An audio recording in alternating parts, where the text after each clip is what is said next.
I am Scott Case, the co-founder and CEO of Upside. This is our DC Startup Week edition of Founders Focus. And so thank you all for joining us. If you have questions, please post them into the chat. You are muted, but we will pick them up along the way, and we'll carve out some time at the end to do more specific Q&A if we can't wrap them up. So please ask the questions along the way, and we'll scoop them in. If you are brave, turning your camera on is always helpful. It gives David and I some feedback.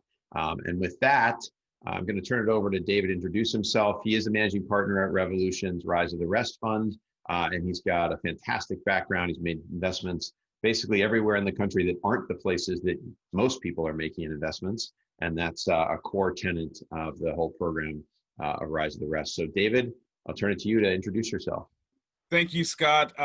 Thank you, DC Startup Week. This is so exciting. It's so great to be here. There's, it's been refreshing over the last couple of months to not be on planes and really sort of re-experience Washington, not only as a tourist, but also as a guy who got on a plane at least once a week, as somebody who kind of gets to spend more time in the community and in the environment. It's amazing.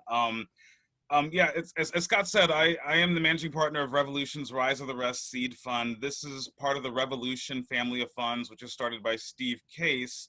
I've been told to say no relation, Scott, because that that always pops up. But when, you know, after Steve left AOL and started his second act at Revolution, we were really excited about building some iconic businesses, and some of them were these category defining businesses. We were early investors in Zipcar. We were early investors in Living Social, all businesses that really helped sort of create new markets. I mean, there was no Uber, and there would be no Uber without without Zipcar.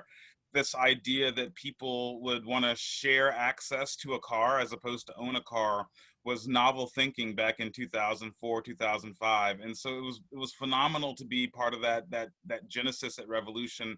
And also I was super fortunate and you know, really excited to be part of the evolution of the firm from sort of Steve's family office into the sort of generalist venture capital firm that we have today, based out of Washington, D.C., across the three funds: the Revolution Growth Fund, the Revolution Venture Fund, and our fund, the fund I'm excited and here to talk a little bit about, the Rise of the Rest Seed Fund.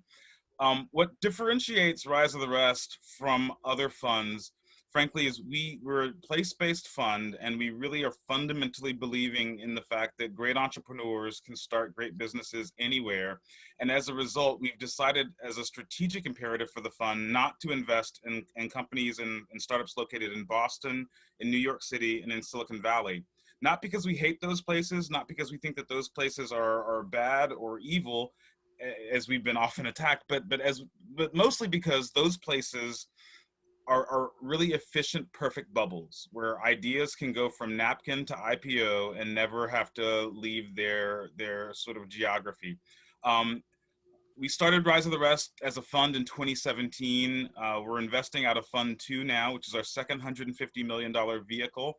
One of the cool things about our fund is, as opposed to a lot of institutional LPs like, you know, CalPERS, pension funds, university endowments, all of our LPs are what we would call, you know, they're the business leaders and entrepreneurs that are most well known of our time. People like Jeff Bezos, Meg Whitman, Howard Schultz, David Rubenstein, Henry Kravis. So people who've really made a name for themselves investing. And one of the reasons why we think that they invested with us is, as they looked at their portfolio, their tech portfolio investments were really over-indexed to the Valley. A. B, a lot of them are from Rise of the Rest cities that have had rising economies and wanted to really reinvest in their hometown. And then the final reason is they just really saw and were happy to partner on our ability to accelerate early stage capital into some of these markets. So, you know, it's been a fun run. I know we're going to talk a lot about the specifics of Rise of the Rest, so happy to get into that. By way of background, I started my career as an investment banker, worked at a technology company called Akamai Technologies, which is one of the sort of bellwethers of the early internet. And then came to Washington after a stint in business school to work for the Washington Post company, which was owned by the Grahams, not the Bezoses. But during that time, I wanted to really study disruption and how technology was going to disrupt a lot of traditional industries, and there was no greater disruption than what befell local media, traditional media. So it was a fascinating sort of seat to see how disruption and technological evolution can transform industries. And all of that brought me to Revolution, which has been a fascinating and fun ride. I'll pause there, Scott, because I know we got a lot of questions to go into it. I don't want to ramble on. It's great. Thank you for giving the background. And I think understanding people's journeys of how they got there, it's not always linear, and it may look obvious looking in the rearview mirror, but at the time you're kind of making these choices. So it's always helpful to kind of hear that backdrop. So I'm curious, let's just start with the kind of DC, Maryland, Virginia region. So obviously Revolution is based here. Main office, when people were going to the office, was in downtown DC. And I know from my experience at Startup America, I moved our family here 10 years ago to work on Startup America. And I spent almost all my time on the road traveling around the rest of the country, talking to entrepreneurs all over the place. And Steve was the chairman of the board, as you know, and it kind of spawned the pieces of Rise of the Rest that came out of one of the things that came out of that experience. But I found myself, after Startup America had kind of done its 3-year stint, I finally found myself actually back in DC, like actually talking to entrepreneurs in the community that's here. So tell me a little bit about the DMV as one of those places that, you know, Revolution has been making investments in the Rise of the Rest. And are there things about the DMV area that are unique, or are there things that you see that are similar to the other markets where you've traveled and made investments? Yeah, that's a wonderful, wonderful question, because we are so privileged to have this as our home market. It's got all of the right ingredients as we look across the country for things that make for really fertile startup ecosystems. You've got, incredible local companies that have, been, these tentpole companies that have been built to be big successes, both on the enterprise side and on the consumer side. You've got amazing universities and really talented workforce that are, within a commutable distance. You've got, a strong media-centric presence, a local media presence that really helps to tell the narratives and tell the stories and amplify those stories that the startups can create. You've got, I want to leave it for last because I think it's important. You've got the federal government, which is, the big spender for research and development in the country, and having the belly of the beast, being in the belly of the beast, is actually very helpful to our ecosystem and to the ability for our ecosystem to blossom. I think the biggest thing, and I hinted at the talent, but I think the talent that comes from the federal government, from a lot of the industries that support the federal government and a lot of the government contractors, you've got these incredibly talented people that have been empowered by either, federal dollars or dollars dedicated to solving some of these federally mandated problems, that then can branch off and become entrepreneurs. And I think that it's so exciting to me to think about all of the budding entrepreneurs that are sitting at a federally funded lab, or sitting at one of the consulting firms that's are big government contractors, or one of the large government contractors themselves, that have these great ideas and know the problems to solve, that can quickly jump out and solve them. And I think, when we look at ecosystems across the country, those are sort of the key elements that we look for. Are there stakeholders that can really drive all of that? Are there elements like universities, elements like big business, elements like small business that can really help coalesce this movement? And then the biggest piece are people like yourselves, people who have self-identified to be catalysts for change. And that's what really creates the flywheel effect for the ecosystem, so that, we always joke, if you get off of the plane at DCA and say, I want to start a company, where do you go? Who do you talk to?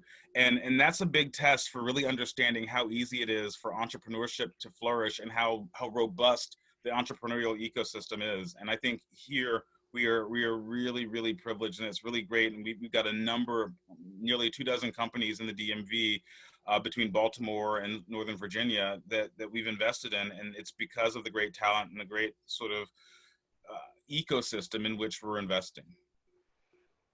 It's the talent side is is a really, really key driver. And to your point, that can come from the quality of universities, the quality of the larger companies that have employees that are there and being innovative. And when I've started two companies in the DC area, and we raised capital outside of DC because at the time, and even now, certain types of capital is challenging.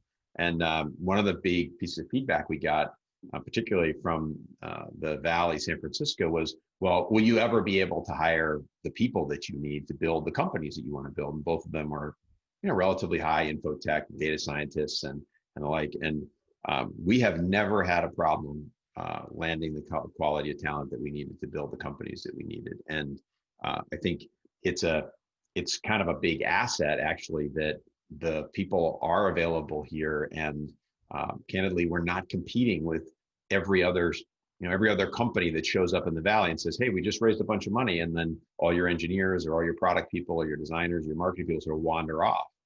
It's been really great to build a strong culture in the DMV. I think it's definitely one of the assets. And I think it's true for a lot of the smaller markets that you have traveled to. Are there patterns you've seen in other places? You talked about the DMV. Are there other areas that over the course of Rise of the Rest you've seen kind of scale up and grow and get to that place? 2 or 3 geographies you've seen really step up? Yeah, well, I think there are a lot of different interesting ways in which cities can start to lean into their own entrepreneurial ecosystem. I think that the wrong way is to try to replicate everything about Silicon Valley. I think it becomes window dressing to have, random coffee shops, and like it becomes window dressing. And what you really need to do is make sure that you've got these plugged in folks who are able to start to coalesce. I mean, 10 years ago, it was really about the incubators and the accelerators and the placemaking around that. And I think that was really important. I think obviously now in today's world, it's much more about just the value of the connectivity, the building of the networks, the ability to host some of the meetups and bring those people together. I've seen it, there are very interesting pockets of how it's worked. I mean, it's hard to bet against a city like Indianapolis. Indianapolis, one of the big things that they did, was a relatively sleepy town until a company called ExactTarget was spun up. ExactTarget was a marketing services company. It ended up selling to Salesforce for a gajillion-dollar exit. But the founders of ExactTarget didn't hop on a plane and go buy an island. They reinvested back into Indianapolis with a lot of the proceeds from that sale, and started to build and put together the ingredients to make that ecosystem really robust. And now they started a venture studio. They launched a number of companies out of that. And now it's not only is the place more thriving and interesting and exciting, Salesforce chose Indianapolis for its HQ too, and they really sort of redoubled on the talent and the vibe that Indy was able to produce. I think they've done a phenomenal job of harnessing some of that. I think Atlanta has done a great job really connecting old with new and making it a much more equitable, interesting place for entrepreneurs, particularly entrepreneurs of color, to start launching their businesses. And I think it's just been a phenomenal success story around, taking things like logistics and supply chain, transportation, fintech, which are natural in Atlanta, but also bridging it with consumer products, with Coke and Home Depot and a number of big companies there. They've really harnessed the best of their sort of corporate world with the best of, Georgia Tech, the schools like Morehouse and Spelman, where I went, and really brought that talent together into plugging in those ingredients. Like I said, we talk about it as an ecosystem flywheel, and you just start plugging in the ingredients. You get the politicians in there, you get the startups in there, you get the big companies in there, and just watch that magic start to happen as the ingredients get all plugged in. So you gave a couple of examples of cities that have sort of plugged things together, and I think your point about having a few anchor successes where people stay and may want to be in those zones, and part of that is having those other assets and frankly having the trust that if I take the risk on a startup, there's another job or another startup around the corner that I can go to, because startups are risky. I'm curious. We talked about traveling, and I really wish you were getting on a plane all the time, because as a business travel startup, I'd really like the business travel to start. For you personally, maybe every other week would be acceptable. But I'm curious, when you think about the Rise of the Rest, one of the core components was a bus tour, and you had done 8, 9, somewhere in Eight, that zone, eight, yeah. 8 of them. That was a core component, going to the places, being there and present. People aren't going anywhere. I don't think you've got a bus tour that you've done recently. So how have you adapted the Rise of the Rest construct, and how can people engage with Rise of the Rest if you're not showing up at their doorstep in Des Moines? Yeah. So Rise of the Rest is a tour, and it's our signature program. It's the thing that we're really well known for, the big red bus, having, been doing 5 cities in 5 days. We kicked off our first tour in 2015 in Detroit, doing like Detroit, Cincinnati, Pittsburgh, Nashville, and we've done 40 other cities since then. Cities as large as like a Philadelphia, cities as small as like central Pennsylvania, where we did Lancaster, Pennsylvania, and as we think about some of these cities, and as we think about what we do in those cities, it's a mixture of convening the right people. So a lot of the representatives from the startup wheel that I mentioned, bringing them around the table and saying, hey, Mr. Mayor, Madam Mayor, you've got startups in your city, and they're active and they're engaging. Do you pay attention to them? Hey, Madam CEO of the biggest company in town, do you know about the startups? Have you engaged? Have you invited them over to your corporate offices so that you can, become their customers or help them figure out the right way to recruit talent to your town, and really start to get them thinking about the notion that having startups in their town or city is really important. That's a big thing, and it was something that we had to work a lot harder when we first kicked off the tour, because I would say the suits and the t-shirts never really got together. And then as they would start to get together more, you would start to see these natural things, these natural connections happening, and you'd see the corporations becoming customers and patronizing some of the startups, and you see the startups recruiting out of the corporations, and it started to happen in small amounts. The second piece of the tour was like you said, Scott, like a showcase. We needed to show some of these folks that there were successes in their city. There were companies that had raised venture capital from the coast. There were companies that had exited and IPO'd, and really say, like, let's not try to, the great companies of tomorrow are startups today. And so we need to sort of backtrack a little bit in our thinking and really invest in and support those startups today so that they can continue to flourish, raise the capital, recruit the employees to continue to grow and scale. And then the final thing that we always do on these Rise of the Rest tours is we do a celebration. It's really important to toast the people who are doing, who are running the incubators, running the accelerators, doing the hard work every day of building and sustaining the ecosystem. So we celebrate them, and we also celebrate the entrepreneurs that are fighting the hard fight by hosting a pitch event where the winner walks away with an investment from Rise of the Rest. And so it's been a very successful model that's brought us a number of companies, but more importantly, really brought us authentic relationships and networks in a lot of these cities, from Des Moines to New Orleans to Miami. And it's been a super success for us. You asked how people can stay involved.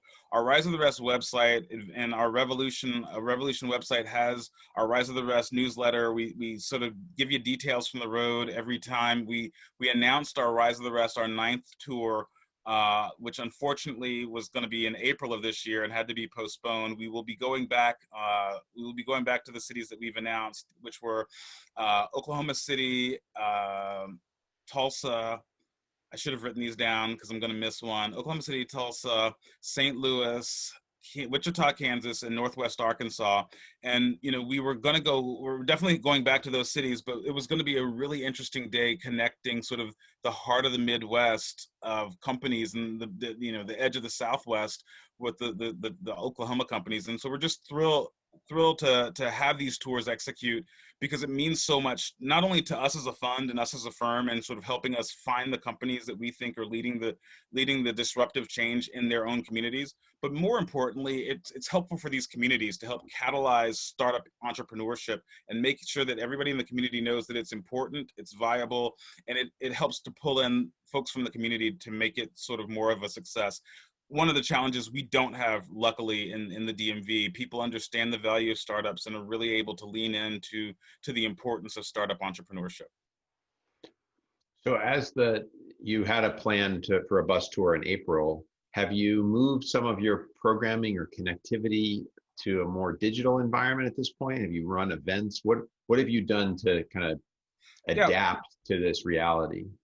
So, we think that the real gist of the Rise of the Rest tours have to be done in person, and it's just irresponsible for us to host something. So we've done a number of virtual events to engage those communities that we've spoken to. We've done some investor panels. We've got a couple other things planned. We've got some really special digital events, virtual events planned that I can't talk about today, but we'll be able to talk about in about 2 weeks. So please follow us on the website or follow me on Twitter.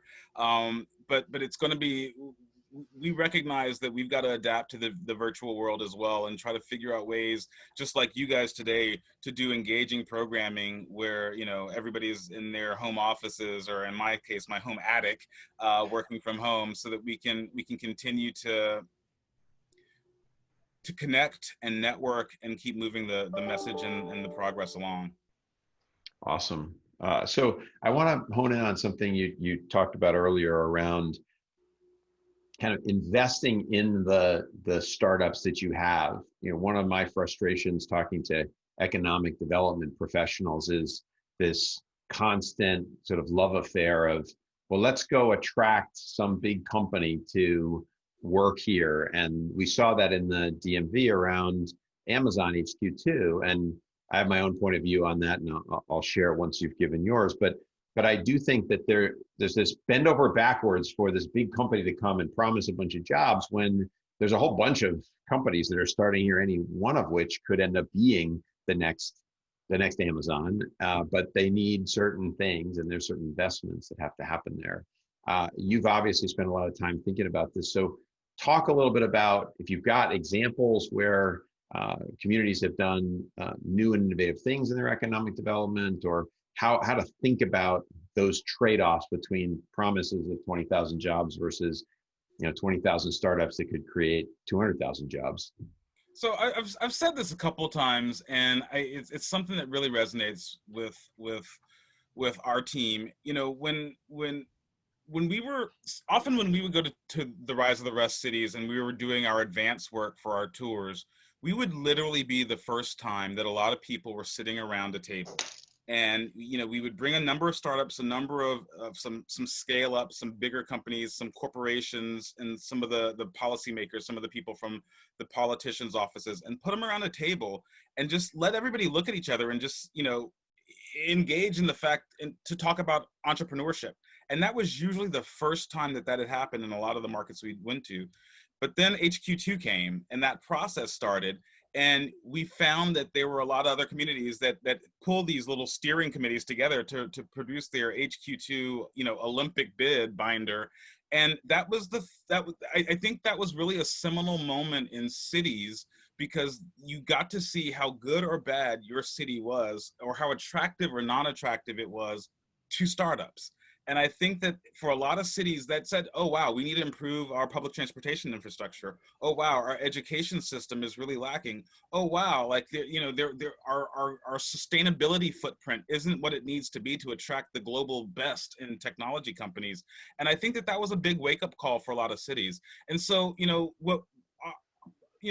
the downside of that process is that there were 200 losers who felt like their bids were rejected and they didn't win. And my perspective to that is, all you do is you take that incentive package that you were, hell-bent on creating and giving to one company, you take a couple of zeros off of it and give it to, 24 companies, 36 companies. And those incentives, I look at the city's investment in 1776, for example, and the number of companies that spun out of 1776.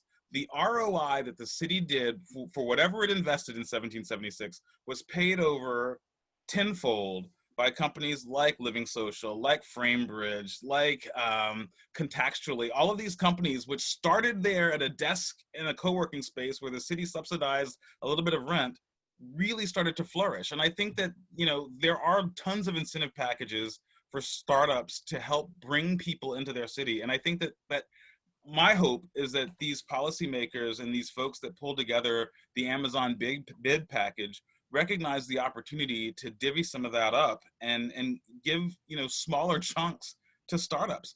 I think the hard part, to be honest about this, is recognizing that startups fail, and politicians don't like failure. And I think that the recognition and the reason why San Francisco or Silicon Valley is so phenomenal is that they have the biggest acceptance of failure ingrained into their culture. And I think that the more that we talk about startups, the more that we sort of embrace failing forward, and thinking about how sometimes this is the next step in the evolution, the more important it can be. But I do think that, the HQ2 process, and even here locally, like the different local factions, or I know that sometimes, Montgomery County fights really hard against Fairfax County, against the district, against Prince George's County.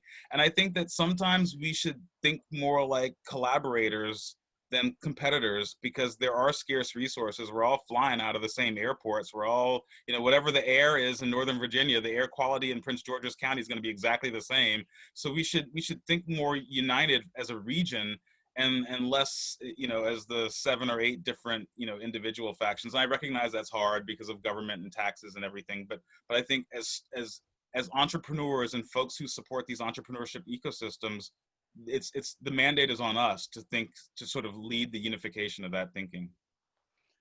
Absolutely. We've talked a lot about place, and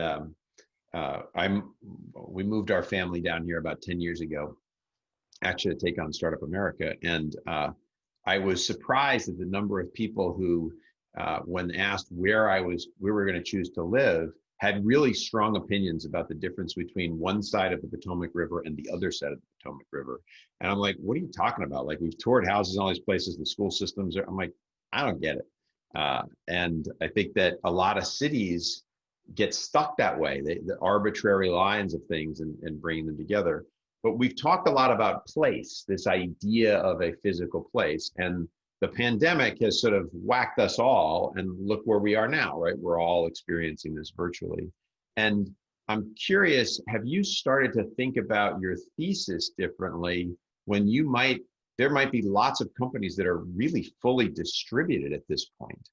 Yeah. So at Upside, from a company standpoint, most of our density of people is in the DMV area, but we are finding we're attracting people to join our company that are from all over the place. And so how are you adapting the thought of not so much places? So you talked about not investing in Boston. Like, we'll have 2 or 3 employees in Massachusetts. We're not based there, but how are you adapting to that new reality of distributed teams?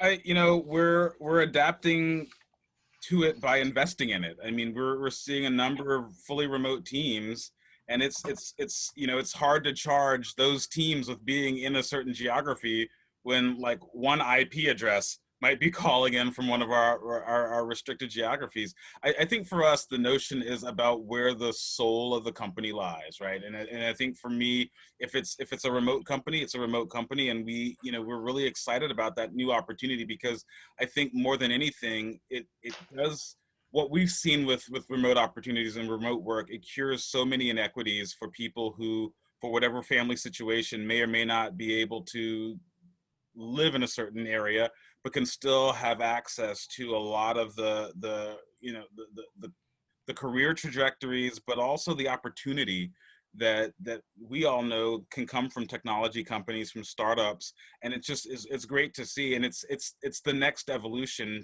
to figure out, how do we make remote work? How do you sustain things like culture? Our team at Rise of the Rest, we're still fully remote. We've hired 4 new team members, 2 of whom I've never met in person. And it's so bizarre to me, and still a bit of a challenge to think that, I've been working with a guy since May, and I've never, like, we did a competition among our team just to see what everybody thought, how tall each of the other team members was, because we'd never met in person, and we were all woefully wrong, even on people that we've worked with in person before. So it's, I think the answer, Scott, though, is we're adapting like everybody else. We're trying to learn and be our own sort of guinea pig around how do we ingest and thrive in a remote environment. There's a lot of great new productivity opportunities that we're finding, but there are also some challenges to being able to have, like, a 5-minute water cooler moment that just are hard to happen, and hard to manufacture when we're all in sort of little boxes on a screen. But I think from our perspective, remote teams are phenomenal. It's the next iteration. I think the other thing I think is really important that we're seeing, and I think you've seen this from the FANG companies, big tech, announced that they're going fully remote for the next at least year or so, if not forever.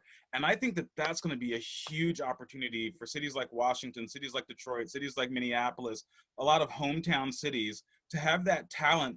We call it the boomeranging of talent. These talent comes home. And if they want to come home to be with their, their friends and family, or if they want to come home for whatever, they're still able to capitalize on the opportunity. And I think it creates these awesome moments where there are going to be new companies that will be formed, right? Like if you're a product manager at Twitter and you've now decided to come move back into your folks' house in, Largo, at least now you have the opportunity to say, I'm going to go find other like-minded people, and we're going to talk about the problems that we're solving, and we're going to solve a unique problem together. And I think that that's for what I do and our view of the business. I'm really excited about that boomeranging of talent aspect. And there is something about freeing up people to live where they want to live and work on the kind of things they want to work on that opens up. And there was a quote in the chat about enabling access to opportunity. So I want to go there next, actually. So you brought up entrepreneurs of color. I want to just talk a little bit about what your observations have been with Rise of the Rest. You've gone to lots of different communities. Is that an area that you've spent specific time on, and what are the types of either investments that you've made or the kind of the portfolio from a balance standpoint? What have you seen there, and what's worked, what hasn't? Where do you still see their big opportunities? So let me start to unpack that by saying, I'm not an entrepreneur necessarily. I run a small fund, so I guess there's some elements of what I do that's entrepreneurial. But the notion that Black entrepreneurs of color, are able to get a fair shake today, I think that is not still the case. I think it is still harder for Black entrepreneurs. I think it is still harder for women entrepreneurs. I think it is still harder for LGBTQ, for disabled entrepreneurs to get the fair shake, because a lot of venture is about pattern matching. And the farther you look from, a white guy who went to Stanford, the harder it is for you to sort of, quote, fit the mold. And I think that we are seeing, and I think, I'll be really honest, I think that the last couple of months, and in the wake a lot of the racial and social justice protests have opened a lot of folks' eyes to this dilemma, and to a lot of the inequities, and really challenged a lot of folks to understand what it means to be an ally versus what it means to be sort of, a bystander. And I'm hopeful that in this moment we're seeing people lean in and recognize and choose to check some of their biases, so that we can sort of really like follow what the data says about how diverse teams win. I mean, every time I see an ad where, it's one of the ads that gets pulled down within 24 hours because they've pissed off some major segment of the population, I'm like, who's in the room deciding these ads? It can't be a diverse team that's deciding on these ads. It's just crazy. And so as I think about it as a Black investor, of which there's just as few, 1% of venture capital goes to Black entrepreneurs. There's 2% of venture investors are Black investors. I think that,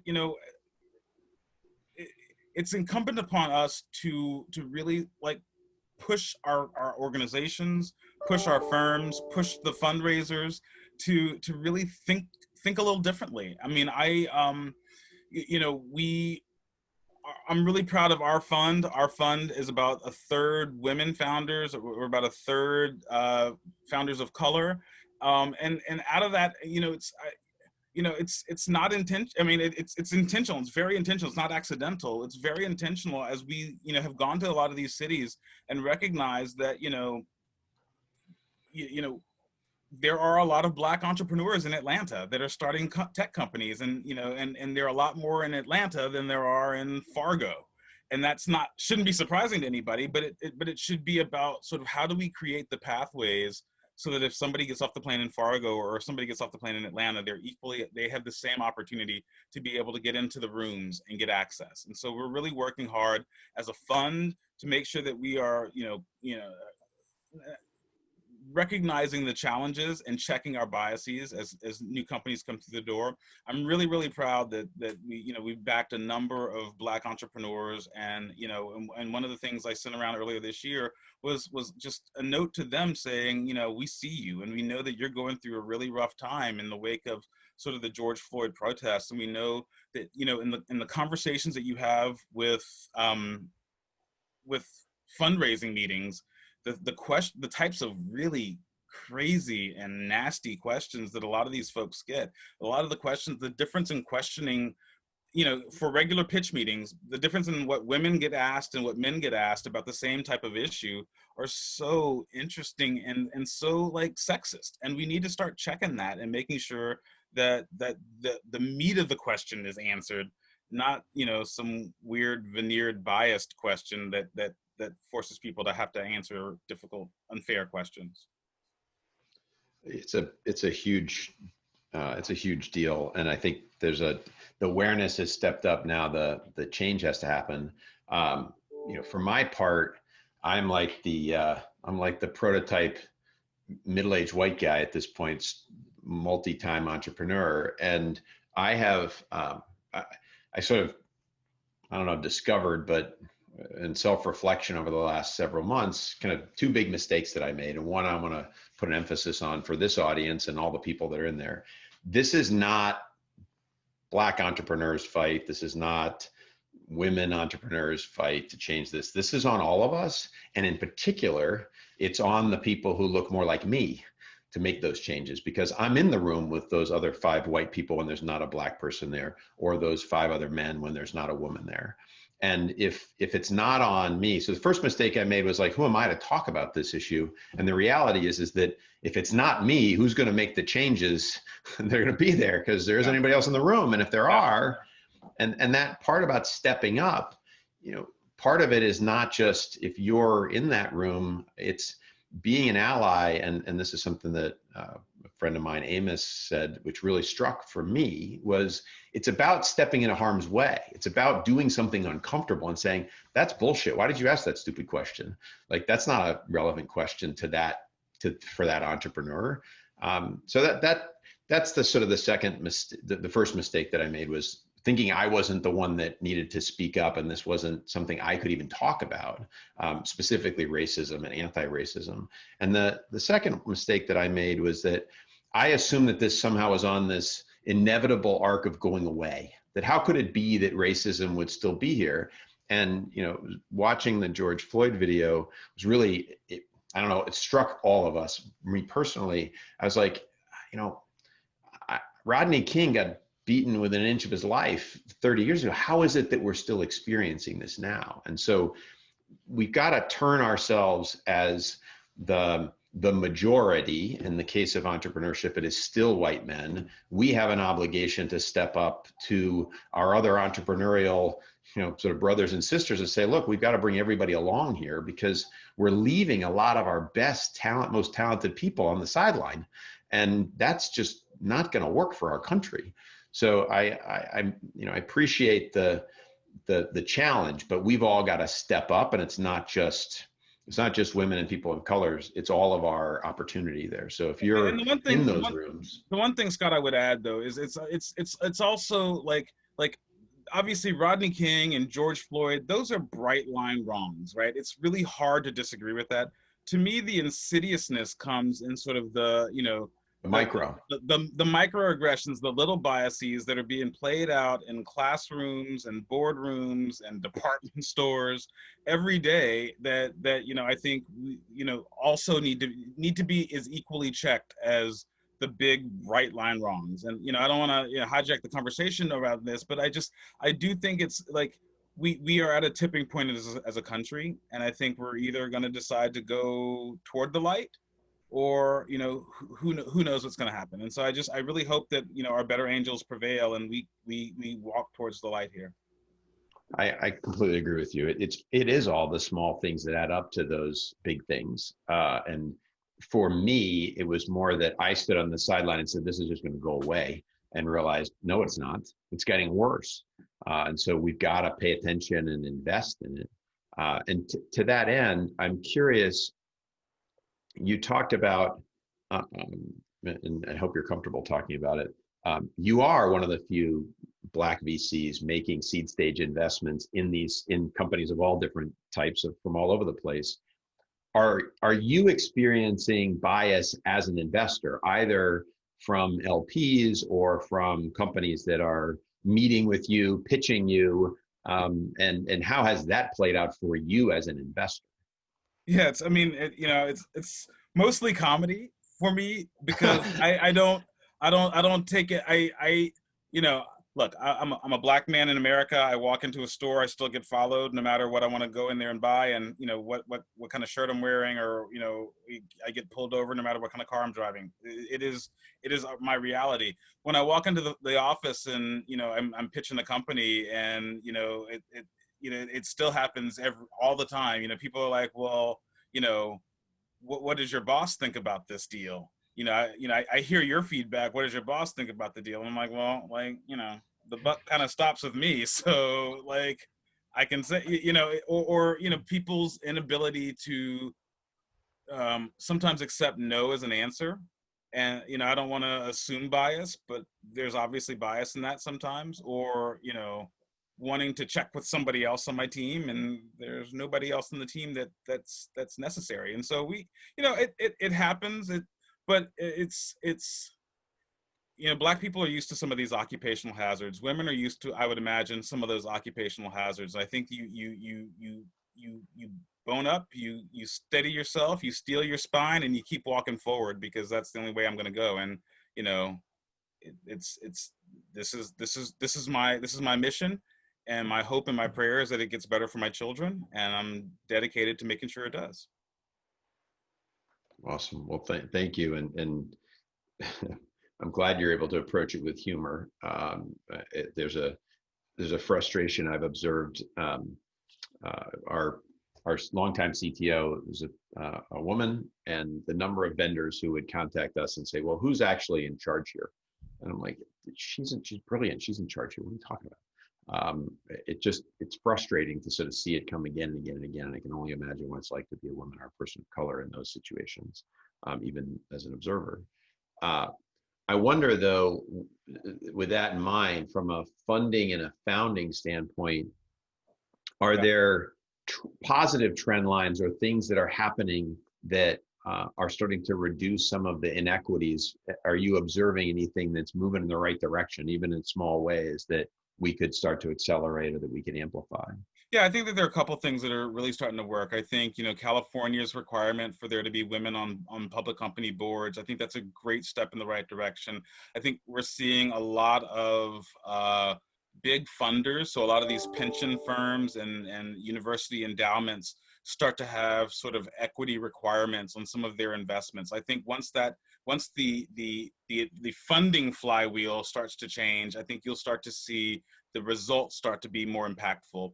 I think the other thing is really challenging big tech to diversify. I mean, big tech is still pretty non-diverse, and I think as we think where pipelines come from for entrepreneurs, a lot of them, I was number 7 at Facebook, I was number 55, at Salesforce. Like, having that resume that intersects with big tech is important, and being able to start getting those numbers away from the dismally low, I think it's like 10-15%.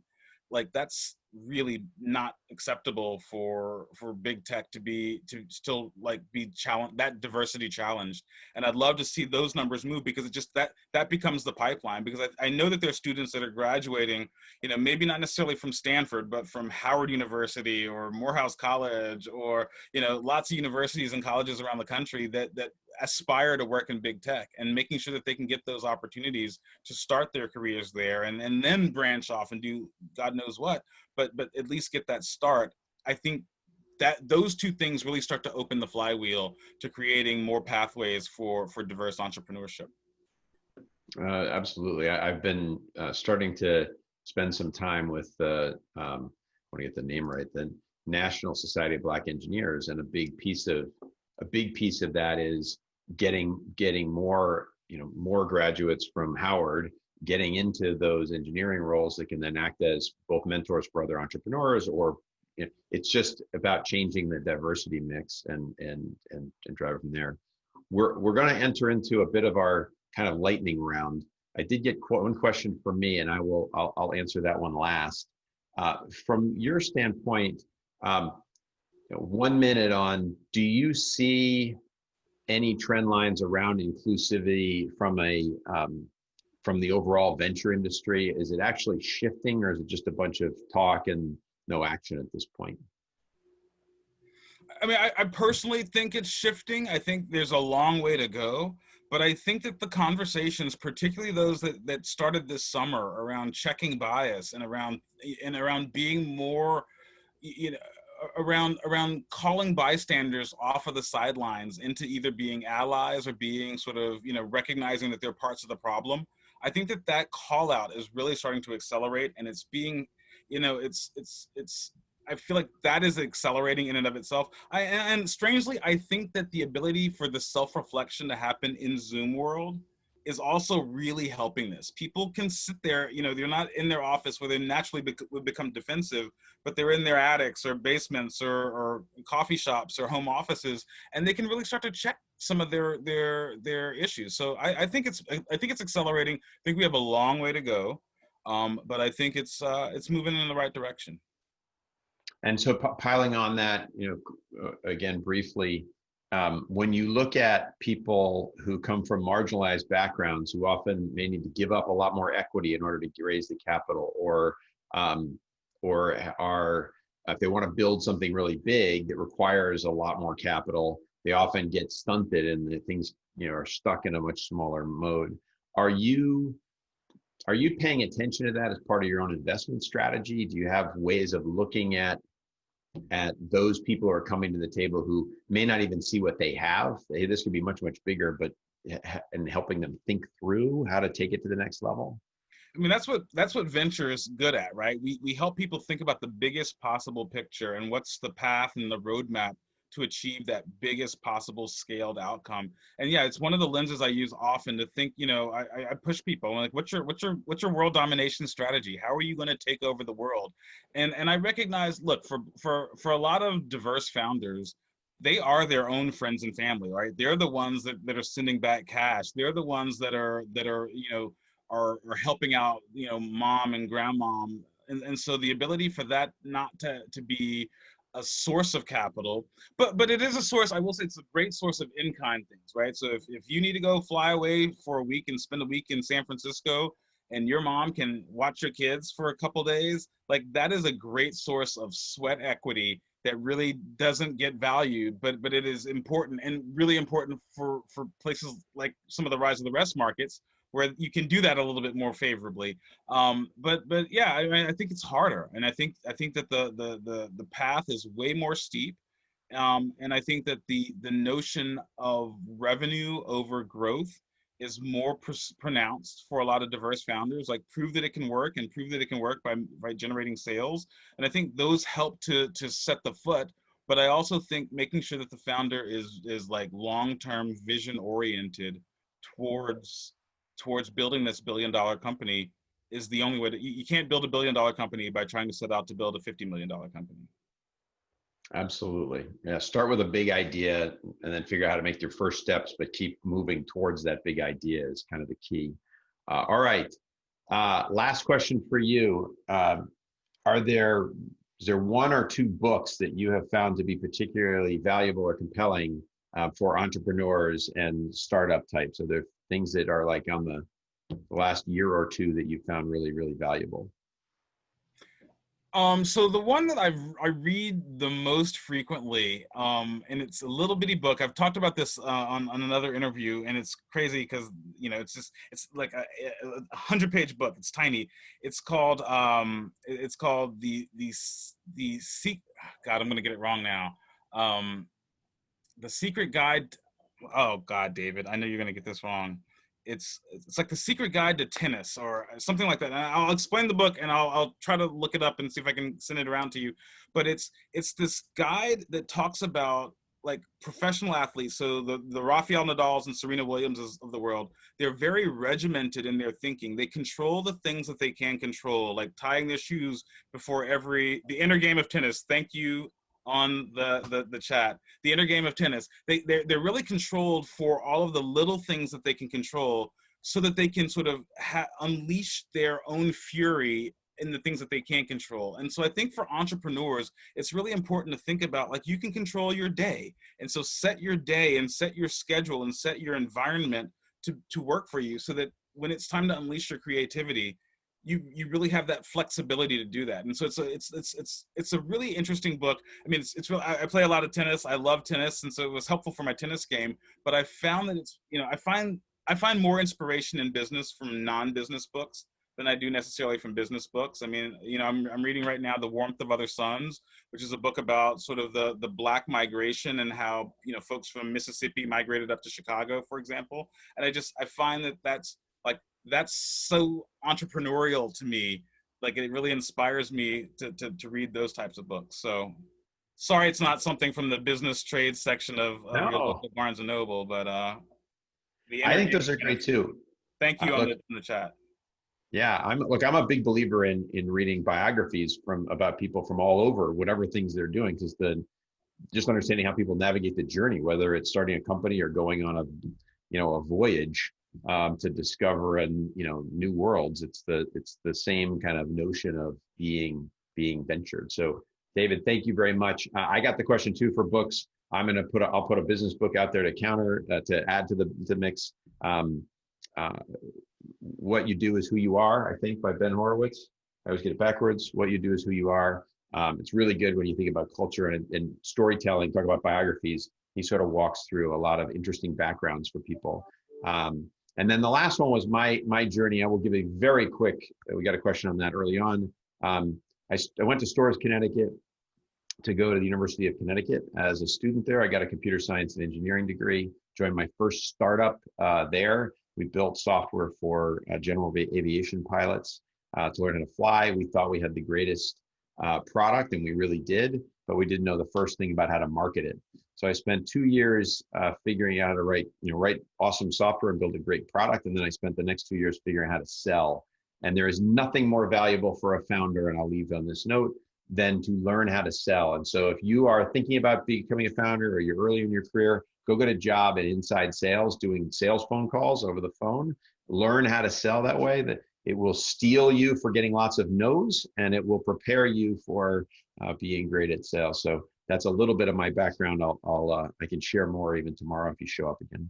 So with that, David, thank you so much for your story and spending so much time with us today. I really, really appreciate it. We do this every week, twice a week.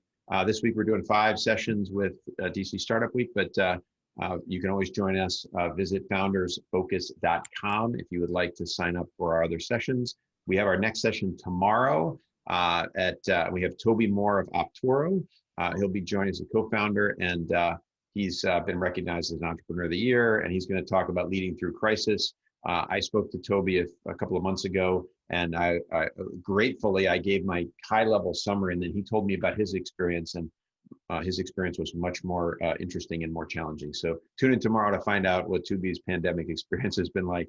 It started without the pandemic at the beginning. Outside of DC Startup Week, like I said, foundersfocus.com. I will turn over to Rachel for any Startup Week housekeeping she'd like to wrap us up on. Stay healthy, stay awesome. Thanks, everybody. See you tomorrow.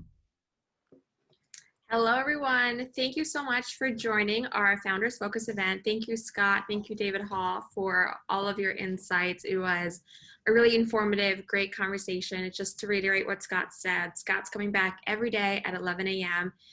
So make sure to stay tuned. It's the only event happening at 11 a.m. each day where you're able to ask any of your burning questions around growth, what's going on in the current environment. So we want to make sure that you stay tuned for each one coming. We're going into our next session at 12 o'clock, which is around how to create your elevator pitch. Then we have a full day of content ahead of us. Time slots, we have 4 sessions going on at one time. So it's going to be a really fun, crazy afternoon. And then we're closing today out at 6 p.m. with an open mic failure stories. We're able to share your stories and maybe how you failed and how you overcome them. So it should be a really great happy hour and networking event where we're able to have some fun. So I hope you guys that I see you soon on our next session at 12 o'clock. And we have starting on the hour, every hour, all the way until 7 p.m. tonight. So thank you again, Scott and David. We appreciate your time. And Scott, we'll see you tomorrow.